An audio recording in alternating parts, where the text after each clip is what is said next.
Hello everyone, and welcome back to our channel, Forever in Memory. In this video, we'll be honoring American celebrities who have passed away today and in recent days, along with other notable figures from around the world. Before we begin, please show your support by giving this video a like. It really helps the channel. Thank you. And let's get started. Died on September 19, 2025. Mike Wofford, 87, was an American jazz pianist and composer revered for elegant touch, unshowy virtuosity, and a career that bridged West Coast modernism with singer-centered craft. Raised in San Diego, after an early start in Texas, he became a first-call accompanist at the piano for Sarah Vaughan in 1979 and later musical director for Ella Fitzgerald from 1989 to 1994, appearing on her final studio album, All That Jazz. As a leader, he recorded cult favorites like Strawberry Wine and Summer Night, a luminous solo entry in the Maybach Recital Hall series, and a long-running partnership of albums and tours with his wife, jazz flutist Holly Hoffman. Across decades, he worked with Shorty Rogers, Shelly Manne, Joe Pass, Zoot Sims, Benny Carter, and many others, prized by peers for time, taste, and the way his voicings seemed to breathe. San Diego remained his home base and musical commons, where he mentored players and anchored residencies, even as his discography grew. Wofford's legacy is the rare combination of finish and feeling. A pianist who could carry a room alone or disappear into a singer's line so the song itself could shine. Died on September 19, 2025. Brian Neal was a Manx-born painter-turned-sculptor whose welded abstractions and quietly exact teaching shaped post-war British sculpture. Trained at the Royal Academy Schools after Douglas School of Art, he shifted from painting to metal in the early 1960s, mastering fabrication's clean lines and engineered balances. A breakthrough Whitechapel show in 1966 preceded his election to the Royal Academy. He was the first abstract sculptor admitted in 1974, and decades of influence followed. Professorships and leadership roles at the RA, long service on the Royal College of Art's sculpture faculty, and work that entered major collections in Britain and abroad. Rooted in the Isle of Man and a founding figure in its Arts Council, Neal stayed connected to home, even as his career centered on London studios and galleries.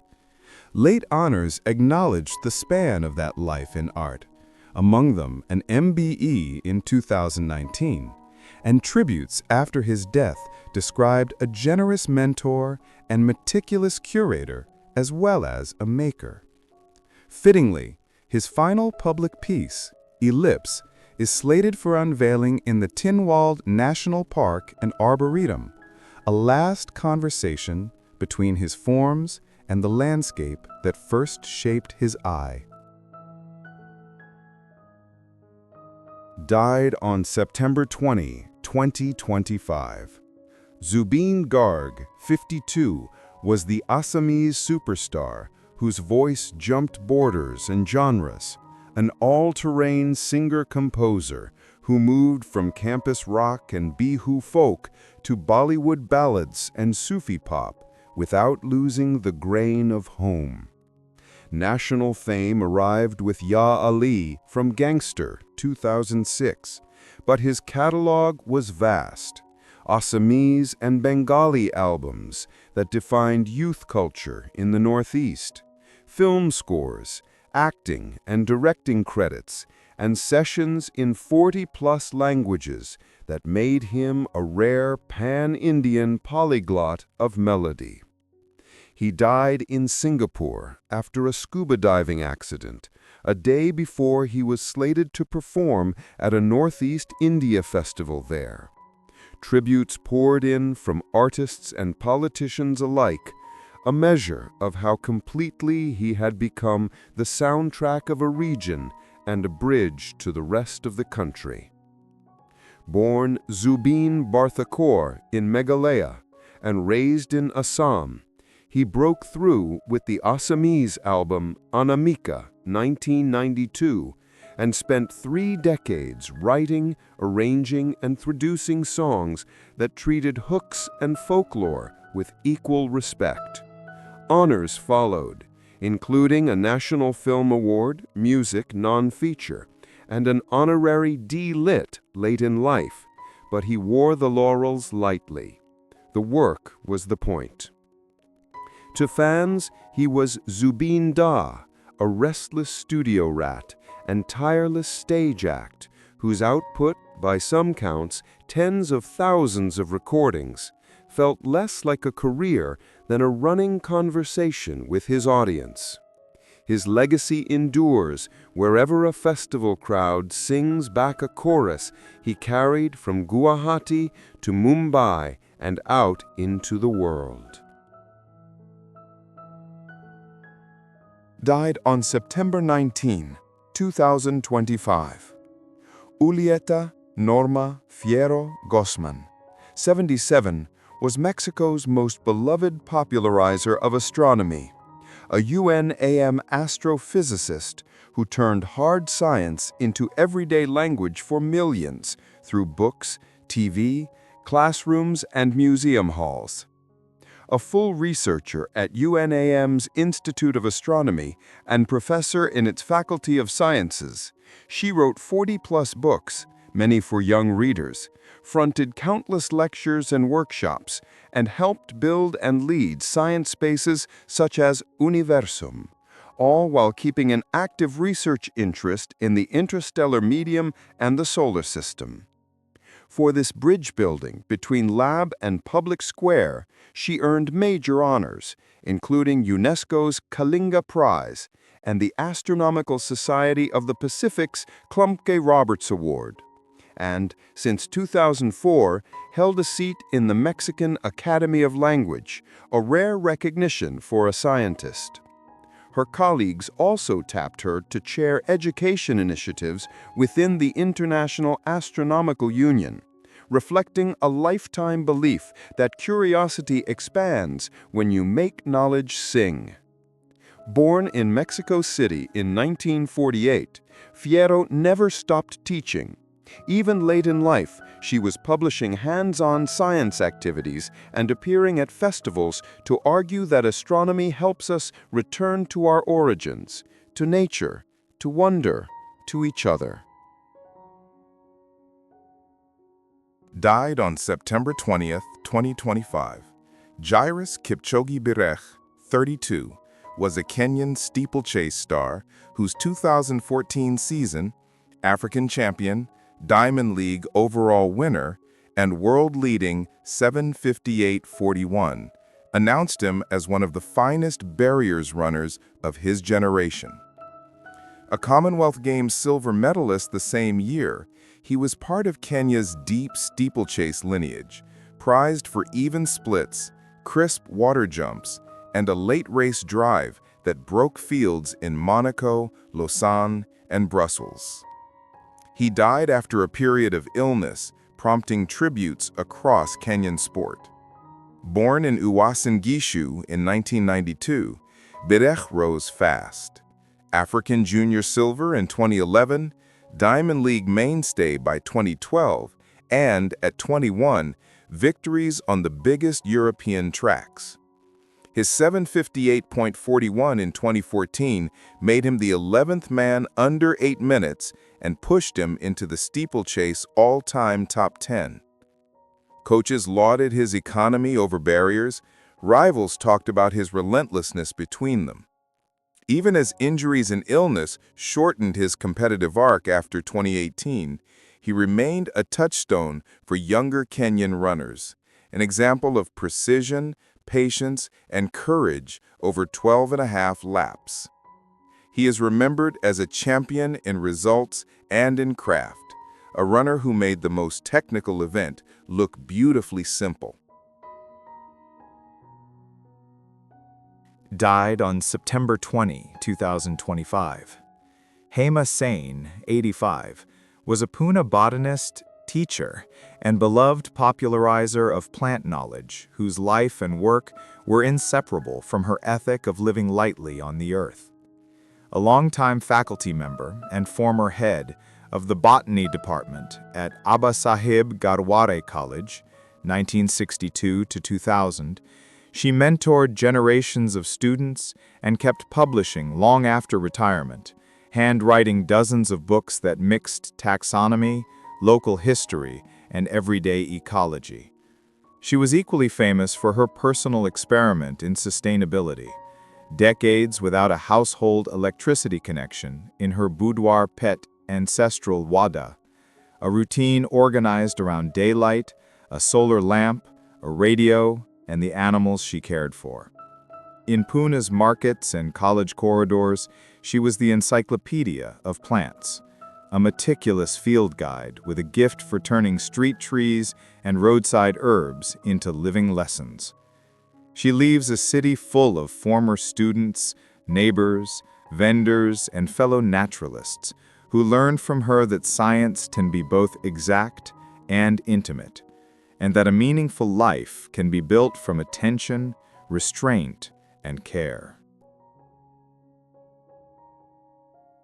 Born on January 30th, 1974, in Haverfordwest, Wales, Christian Charles Philip Bale would grow into one of cinema's most exacting shapeshifters, an actor celebrated for transformative roles that range from sleek anti-hero to broken boxer, from caped vigilante to political chameleon. Audiences know him for the ferocity of American Psycho, the operatic gravitas of the Dark Knight trilogy, and the bruised tenderness of The Fighter, which brought him an Academy Award. His signature achievement isn't just the hardware. It's the discipline and imagination he brings to building a life on screen from the inside out. Bale's childhood felt like motion itself. His mother, Jenny, had a background in dance and circus performance. His father, David, worked variously in business and activism. The family's moves across Wales and England into Portugal and later to the United States gave him a passport of accents and a knack for observing people closely. He learned early how posture, pace, and tone can tell a story before a word is spoken, habits that would later become the grammar of his acting. School never competed with the pull of performance. As a boy, he picked up dance and stage work, appeared in commercials, and learned what a camera asks of a face. Stillness when you want to fidget. Concentration when the set is chaos. A stint on the West End taught him to trust rehearsal and to carry a scene without telegraphing effort. At home, encouragement came with a practical edge. If you take the work, take it seriously. And Bale proved he could, developing a work ethic that prized preparation over charm. By his early teens, he had a toolkit unusual for his age: precision with voice, fluency with physical detail, and a calm that read as authority in front of an audience. Those qualities drew the attention of directors looking for a young lead who could carry adult material without precocity. Standing on the threshold of his first major screen roles, he'd already formed the habits that would define him. Watch closely, commit fully, and let the smallest choices do the loudest talking. As adolescence gave way to early adulthood, Bale's apprenticeship turned into a career. He moved from commercials and West End stages into television drama, where a small but telling turn as the Tsarevich in Anastasia, The Mystery of Anna, revealed a poise beyond his years. The leap came quickly. Steven Spielberg cast him as Jim in Empire of the Sun, handing a teenager the burden of a war epic. Bale carried it with a startling mix of vulnerability and resilience. The performance felt observed rather than performed, and it set a template for everything that followed. Immersive preparation, precise physical choices, and an ability to let silence do narrative work. The 1990s became his proving ground. He alternated leads and character roles: Henry Hawkins in Treasure Island, the idealistic Laurie in Little Women, the rebellious dancer in Newsies, the clandestine dissenter in Swing Kids, testing range without rushing into a single persona. He slipped into ensembles for auteurs, Henry V, The Portrait of a Lady, chased subculture glamour and Velvet Goldmine, and even lent a clean, boyish timbre to animation, Pocahontas, a reminder that his most identifiable instrument, the voice, was deliberately flexible. Casting directors learned that he could age up or down on camera, that he handled period cadence as easily as contemporary slang, and that he arrived on set with a backstory mapped in pencil margins. The craft hardened quietly. Bale kept notebooks, built physical routines for each part, and treated accents like architecture, foundational rather than decorative. He worked from the outside in, posture, gait, weight, and the inside out, moral temperature, private rituals, meeting in the middle with performances that felt inhabited rather than illustrated. He also learned when not to chase attention. In supporting roles, he could withdraw a fraction and make the scene sharper for his restraint. By the end of the decade, he had completed a rare transition: the child lead who becomes an adult actor without the awkward gap. Smaller films such as Metroland and The Secret Agent confirmed his taste for character over comfort, while television and festival projects kept the muscles warm between larger shoots. What knit it all together was a growing willingness to risk, roles that asked for vanity to be set aside, that allowed awkwardness, cruelty, or fragility to surface without apology. Standing at the threshold of the new millennium, he was ready for parts that would demand complete reinvention, prepared to push body and psyche further if the story required it. The turn of the millennium gave Bale the canvas his method demanded, and he painted in extremes. American Psycho 2000 announced the adult actor in full, icy, hilarious, and terrifying in the same breath, while staking out a theme that would recur in his work: identity as performance, mask as mirror. Then came the physics-defying metamorphoses. For The Machinist 2004, he stripped himself to a spectral silhouette, a body as prop that made insomnia look like a haunting. Months later, he rebuilt into the armored grace of Batman Begins 2005, launching a trilogy that reframed the superhero as a moral and psychological epic.